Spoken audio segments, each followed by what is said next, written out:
Welcome back to the second half, and now for more exciting news from Mars.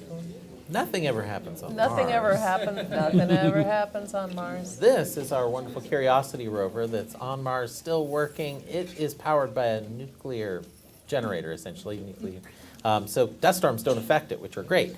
It had been exploring somewhere known as Vera Rubin Ridge for quite a while. This is Vera Rubin, one of the people that found evidence for dark matter, what we call dark matter. And they named the ridge after her, and Curiosity took this panorama that's all the way around. You can get VR glasses and find this online and explore it yourself if you like, which is kind of fun. And it's going to move on from this location. Drilled some holes around this area, took some samples. The drill's working again, which is great.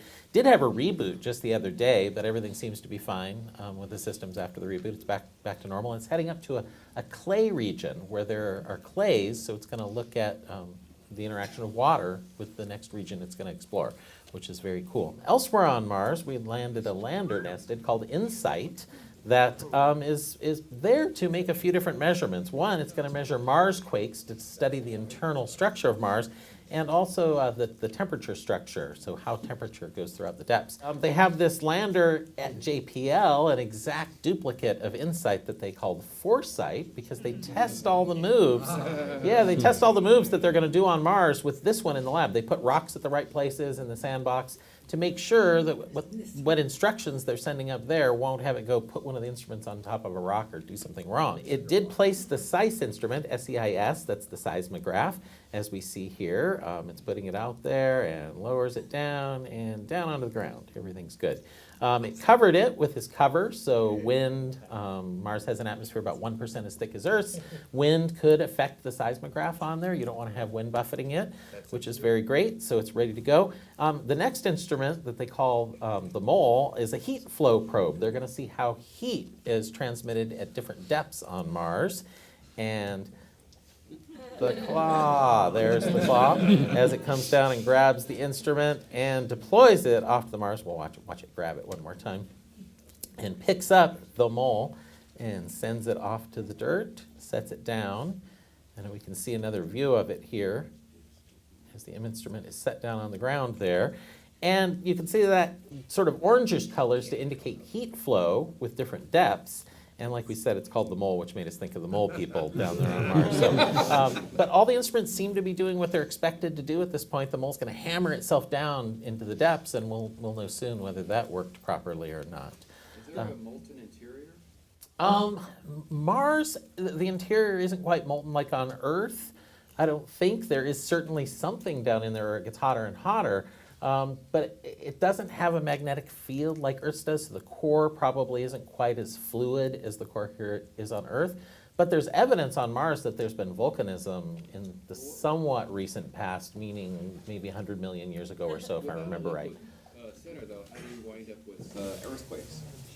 Well, there still will be fractures in the surface of Mars and the crust, and as it cools, the rocks would be changing size and shape. That's exactly why you want to go make these measurements, to see what would you need the interior structure of Mars to be like in order to get those sorts of Mars quakes? And unless you go look for them, you don't know. Also meteorite. Yeah, well, impacts for sure. If you have meteorites impacting the surface, you're going to see But quakes. while this thing is drilling down, what, 5 meters? I mean, the seismometer is going to be useless. No? Well, quite the opposite. Oh, sorry, I shouldn't. Yeah, no, go ahead. I was going to say it's actually helping to calibrate because we know, it's that far away. We know what the distance is and the force of the bangs, and I don't know what you call it, every percussion, and so they'll use that to actually help calibrate the instrument. As far as calibrating, I remember when the Apollo astronauts put seismographs on the moon, they actually fired mortars. The explosions would calibrate the vibrations. Really? They and launched also bombs on the moon? They did, and also at least they set them up. Whether they actually did or not, I don't know. I kind of remember they maybe thought better of it, but also. I know. That must be me, right? Okay. But also they used the S4B, the top stage of the Saturn V, slamming into the moon, also calibrated once from earlier missions. So Wow. golf balls. Moving off explosions on the moon and on to the next Onto mission. Maven. Maven's a spacecraft that's been studying the atmosphere and how the atmosphere of Mars has been evolving with time. You can see the science orbit there, an orbital period of 4.5 hours. Well, they're going to do an aerobraking campaign to reduce the orbit down to a 3.5-hour orbit. It'll get down to 150 kilometers of the surface and be dipping just barely into that very thin atmosphere, and be able to characterize it even better. So more science coming from Maven soon. The Europeans are sending a rover in 2020 to Mars. As you can see there, it looks like a rover on the right-hand side, but they've named it Rosalind Franklin. And if you don't, exactly, very exciting. It's going to be going there searching for signs of life, essentially. And Rosalind Franklin, of course, is the woman that discovered the structure of DNA, the double helix structure that you can see. And we rightfully honoring her with the name of that rover. And that's your latest news from Mars.